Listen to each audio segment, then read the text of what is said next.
Assalamualaikum warahmatullahi wabarakatuh. Ya, kita hari ini akan mempelajari tentang pembelajaran mata pelajaran bahasa Indonesia kelas 9 semester 1. Bab ke-8 yaitu tentang menelaah dan menanggapi buku fiksi. Sebelum kita memulai pembelajaran hari ini, mari kita berdoa agar apa yang kita pelajari dan kita simak benar-benar bermanfaat dan diridhoi oleh Allah Subhanahu wa Ta'ala. Berdoa mulai. Bismillahirrahmanirrahim. Raditu billahi robba wa bil islami dinna wa bi muhammadin nabiyya wa rasulah.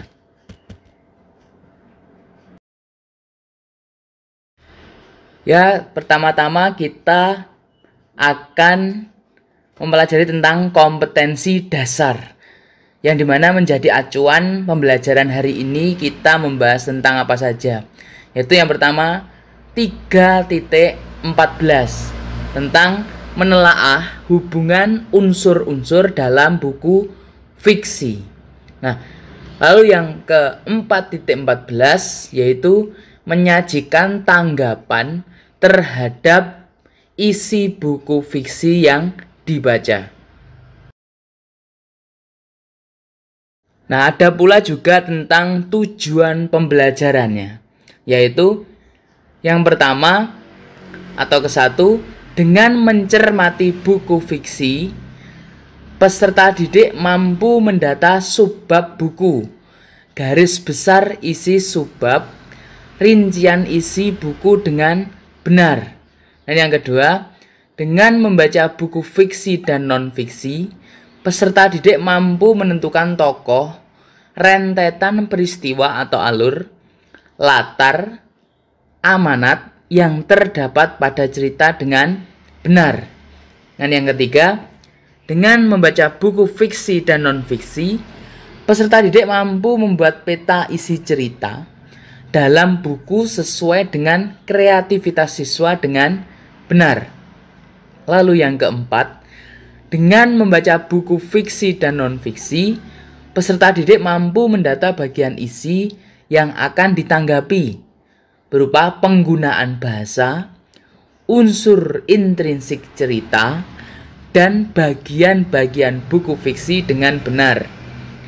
Dan yang kelima, yaitu dengan mencermati buku fiksi dan non-fiksi, peserta didik mampu menyusun tanggapan dalam bentuk komentar terhadap isi, yaitu berupa unsur pembangun cerita yang di dalamnya tersebut ada alur, tokoh, tema, latar maupun amanat. Nah, kebermaknaan buku, pilihan kata, gaya bahasa, penggunaan bahasa, dan tanda baca atau ejaan dengan baik dan benar.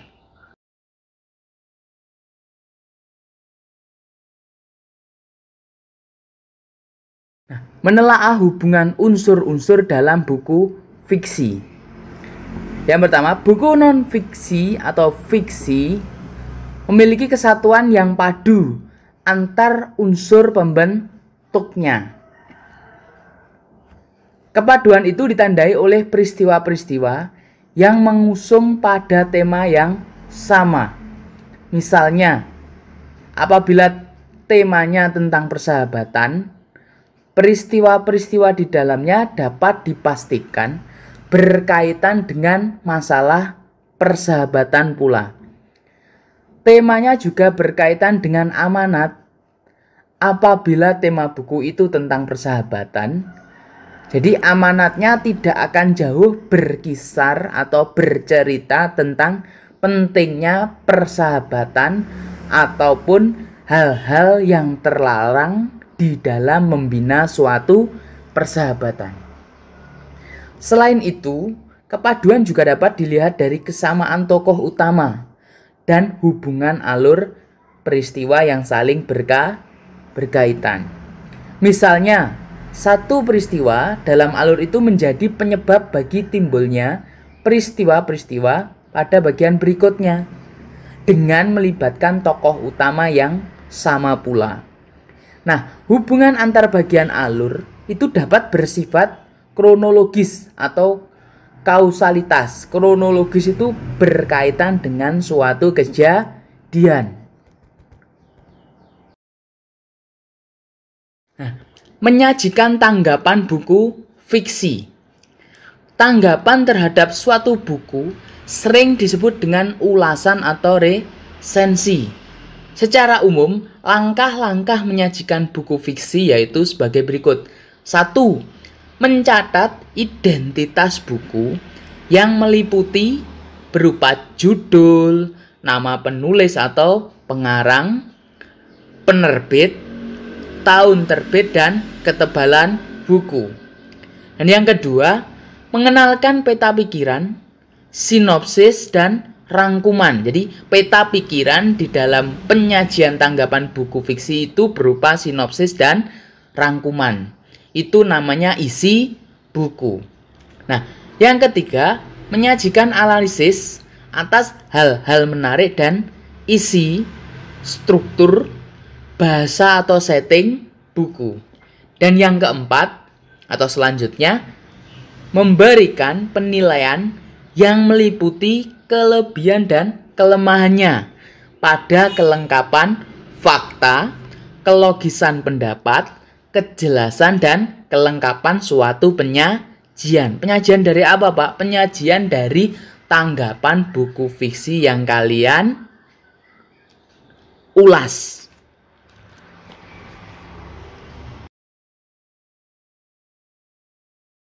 Nah, sekarang menanggapi buku fiksi.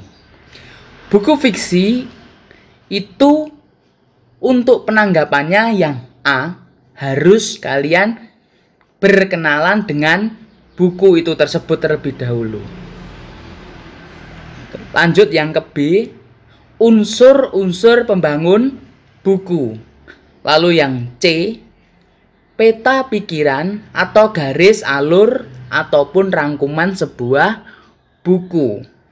Terus yang Do itu hubungan antar unsur buku. Dan yang terakhir atau E itu berkaitan dengan tanggapan terhadap isi buku.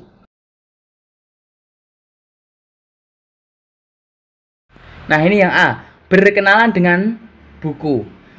Buku fiksi dibuat berdasarkan imajinasi pengarang. Isi buku fiksi berupa rekaan, tetapi kadang-kadang disisipi fakta sebuah kejadian. Nah, berikut ciri-ciri buku fiksi, yaitu yang pertama, 1. Isi buku fiksi berisi berkaitan dengan cerita rekaan. Dan yang kedua, buku fiksi dibuat berdasarkan imajinasi pengarang. Dan yang ketiga, penulisan buku fiksi menggunakan bahasa konotatif dan figuratif. Nah, contoh kumpulan cerpen dan novel. Buku fiksi juga dapat berisi tentang dialog. Dialog itu sebuah percakapan. Seperti buku naskah drama. Itu contoh yang berkenaan atau berkenalan dengan buku fiksi. Nah, selanjutnya unsur-unsur pembangun buku fiksi.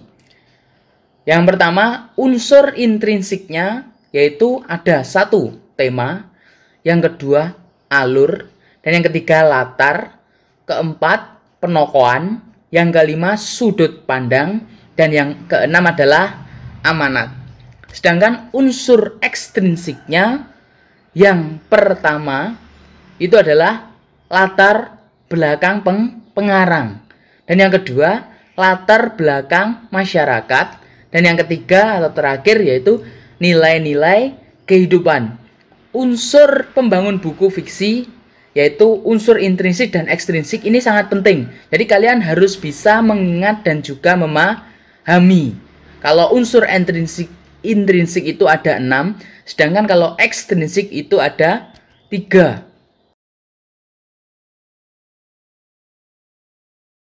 Nah, selanjutnya yaitu peta pikiran atau garis alur ataupun juga rangkuman buku. Peta pikiran atau garis alur itu yang pertama adalah peta konsep. Peta konsep merupakan garis besar informasi dalam sebuah buku. Dan yang kedua, garis alur.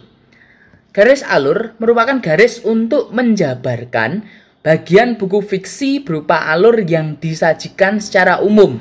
Nah, bagian-bagian dalam garis alur yakni pengenalan cerita, penyajian peristiwa, terjadinya konflik atau penyelesaian konflik dan juga penutup. Sekarang kita ke sinopsis. 1. Sinopsis dapat dikatakan sebagai bentuk ringkas karya sastra. Sinopsis yang kedua dapat disusun dengan langkah-langkah berikut. Yang pertama yaitu membaca keseluruhan isi buku fiksi.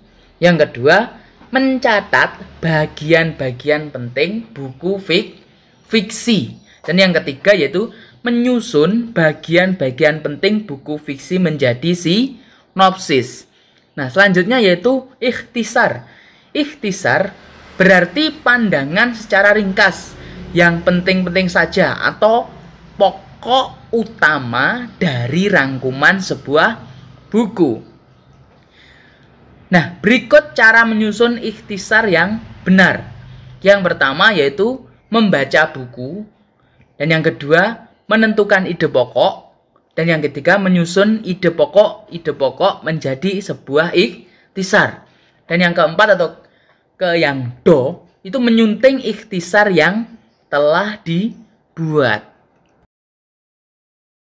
Sekarang yang do, hubungan antar unsur buku.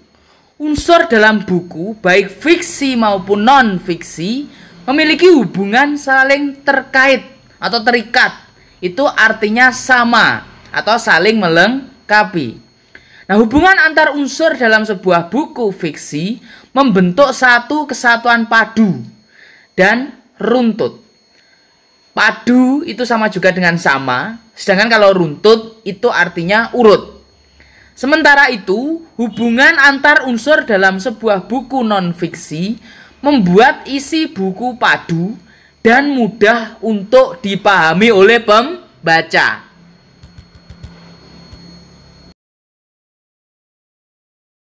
Lalu kita menginjakkan yang E, yaitu tanggapan buku. Resensi itu ada 3 jenisnya. 1. Definisi. Nah, resensi berawal dari bahasa Latin, revidere atau resisen, yang berarti melihat kembali atau menimbang, juga menilai. Menulis resensi berarti memberi penilaian pada karya atau buku berdasarkan catatan tertentu. Sedangkan yang kedua dari tahap tanggapan resensi buku yaitu struktur. Struktur terbagi dari 5 urutan, yaitu yang pertama adalah judul resensi, yang kedua data buku, dan yang ketiga pendahuluan, yang keempat tubuh resensi, yang kelima yaitu penutup. Sedangkan untuk yang penyusunan itu langkahnya ada 7. Yang pertama membaca buku, yang kedua mencatat pokok isi buku, yang ketiga mencari informasi tentang sebuah buku, yang keempat membuat pembuka resensi atau judul dan pendahuluan. Sedangkan yang nomor 5 membuat sinopsis. Lanjut ke nomor 6 yaitu menilai isi buku. Dan yang terakhir atau nomor 7 yaitu menyimpulkan kalayak sebuah buku fiksi ataupun non-fiksi sebagai penutup.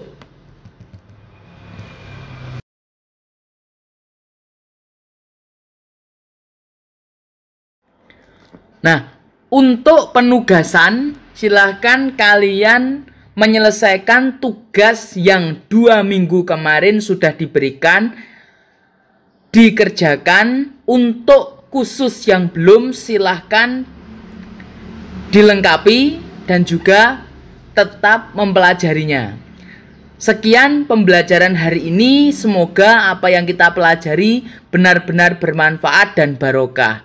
Jangan lupa tetap mematuhi protokol kesehatan yang berlaku, tetap cuci tangan, galakkan masker, dan kalau tidak benar-benar penting, jangan keluar rumah. Saya akhiri, wassalamualaikum warahmatullahi wabarakatuh, selamat pagi.